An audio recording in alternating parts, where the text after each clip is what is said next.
Yazning issiq kunlari ajoyib xush yoqadigan cho'ng taom saroylarda 48 qo'ydan sotadigan sey salatni uyingizda qilishni o'rganib oling. Badanga aqsil to'liqlab turib sog'lom o'rg'ilsam bo'ldi degan xonim qizlarimizga intayin tushidi.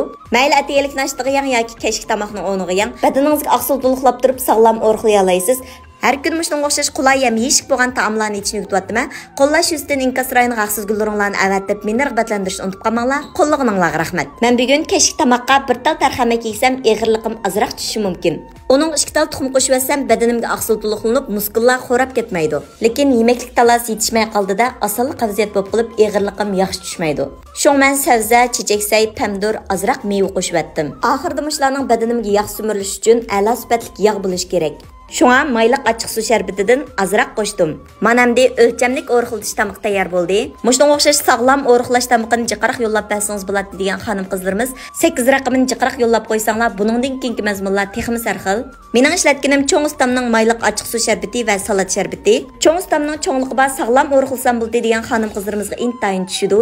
Mushxil usulda sey salat qilib, haftada 7 kun yeysangiz zerikmaysiz, o'rganib oldingizmi? Qiynamsizmi deb sinab yiqing.